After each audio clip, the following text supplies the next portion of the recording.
Happy to have you watching CNN Student News this Wednesday, the 30th and last day of November. I'm Carl Azuz. First up, a tragic accident in the South American country of Colombia. A plane crashed in a mountainous region Monday night while traveling from Bolivia to Colombia. It was carrying 77 people, including a Brazilian soccer team, and of those 77 on board, at least 71 were killed in the crash. Some people did survive. No one knows yet why the plane went down. A CNN meteorologist says there had been some rain showers and thunderstorms in the area, and that probably would have made flying conditions turbulent. Continuing bad weather kept the Colombian Air Force from getting to the crash site, so officials had to travel there by land. People throughout Brazil are in mourning. The soccer team had been scheduled to play a Colombian team in the first leg of the South American Cup Finals today.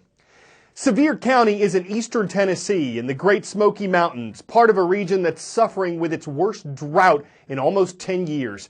The dry conditions have been fuel for wildfires. Without much warning, flames jumped toward the resort towns of Gatlinburg and Pigeon Forge Monday night. At least 3 people in Sevier County died in the fires, but rescue officials haven't been able to get to all of the affected areas. The smoke is thick, the fires unpredictable.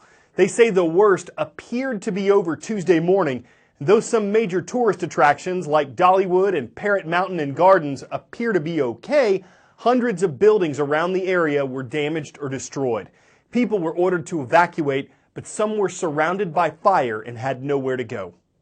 Unfortunately, we saw a few people here earlier today that were rushing out to go try to find their pet because the flames were just encircling them. One man had to get in his car, he put the pedal to the metal, and he said he drove straight through the flames to get out because they were completely surrounding him. Some of the firefighters this morning were saying that because of the wind, it was knocking the trees down, which was knocking the power lines down, and that was sparking more fires. And so it just created this domino effect that we couldn't get ahead of last night in Gatlinburg. And it's still unknown how many structures are damaged, how many of those beautiful historic structures are damaged.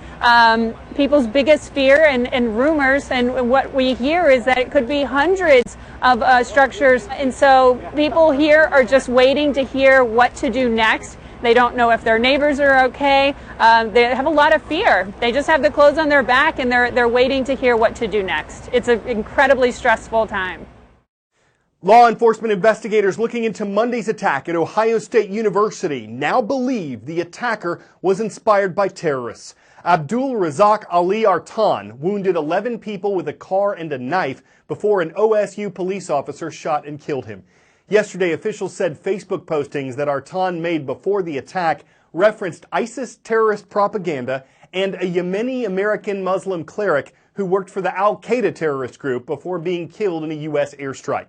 What officials don't know is if Artan actually communicated with the terrorist group before the attack. Hundreds of workers at Chicago O'Hare International, one of America's busiest airports, went on strike yesterday. They were joined across the country by Uber drivers, fast food workers, graduate assistants, home care assistants who were participating in what was called Disruption Tuesday. This event was organized by a group named Fight for 15, as in $15 per hour. That's what the group wants the U.S. federal minimum wage to be. Currently, that wage is $7.25 per hour, though some states and cities have set higher minimum wages of their own. Travel wasn't significantly disrupted at Chicago O'Hare. A union spokeswoman said that wasn't the workers' goal, and the airlines knew the strike was coming and made plans in advance. What striking workers there and in other parts of the U.S. wanted was to raise awareness about their cause. The Fight for 15 group says without a $15 an hour minimum wage and union rights, workers who make less struggle to feed their families and pay their bills. There were arrests in several U.S. cities where strikers blocked streets and refused to leave. Critics of the Fight for 15 goals say the higher minimum wage would force businesses to reduce the number of people they employ in order to pay others the increased wages. They also say companies might eliminate benefits like health care to cover the increased wages. The U.S. depends on space more than any other country. Yesterday, we showed you some ways how through technology like GPS, and we discussed how an attack on that technology could be the next frontier in international warfare. But the U.S. mission in orbit isn't just to monitor and defend. It's working on weapons that could strike back against any empire's orbital aggression. In the Persian Gulf, an instantaneous burst of energy destroys targets, first on the surface, then in the air, its deadly firepower moving literally at the speed of light, obliterating its target, the Navy says, like a long-distance blowtorch. This is the U.S. military's first operational laser weapon, and today it is deployed to defeat incoming threats at sea. Could it someday be used for targets in space? Firing lasers in space. Potentially. Yeah, it's remarkable. When you get into this, you get into all sorts of other classification levels that I'm not cleared into. This would require a major strategic shift for the U.S., deploying weapons for use in space.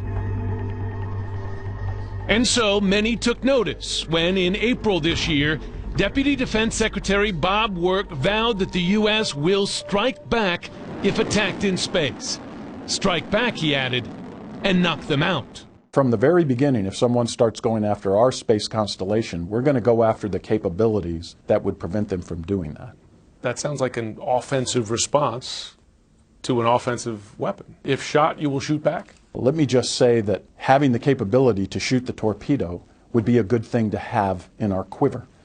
When we started this project, I thought of this stuff as being conceptual. This is something they're thinking about doing, preparing for the future. But the fact is, it's happening right now. There are already lasers that have targeted satellites in space to blind them, dazzle them, put them out of commission. That's a current threat, the possibility of deploying lasers in space. But there are other weapons or things that the U.S. is concerned are weapons that are already up there. Russia has launched a satellite that stalks U.S. communication satellites, circles them, the concern being it could ram into them or disable them in another way. China has launched a satellite that has a grappling arm on it, a robotic arm that can grab satellites out of orbit. Of course, China says, well, that's for maintenance. The U.S. concern is that that could steal a satellite out of orbit, a key U.S. satellite, whether it's a spy satellite or GPS satellites. This is the world we're living in today, not in some sort of distant science fiction future.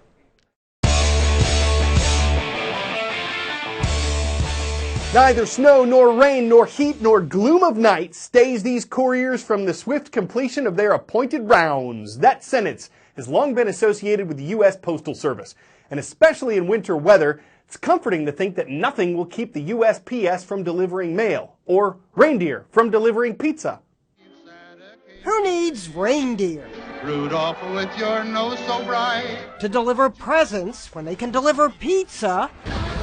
Domino's in Japan says it's training reindeer at a driving school to deliver pizza in one of Japan's coldest, snowiest regions. If a reindeer runs properly, it can go as fast as 80 kilometers per hour. It's especially fast on snow, as though it's equipped with snowshoes. The trainers seem to be having trouble reining in their pizza delivery reindeer, which would be equipped with GPS devices so customers can check on their progress. So how do you say publicity stunt in Japanese? Publicity stunt. 宣伝行為. Domino's is no stranger to marketing ploys. Take the edible box Domino's UK dreamed up for April Fools. Just last month, Domino's in New Zealand demonstrated the pizza delivery drone. It flew to the appointed address and lowered a pizza. Company officials in New Zealand say that in the next couple of years, drones could make up 25% of deliveries.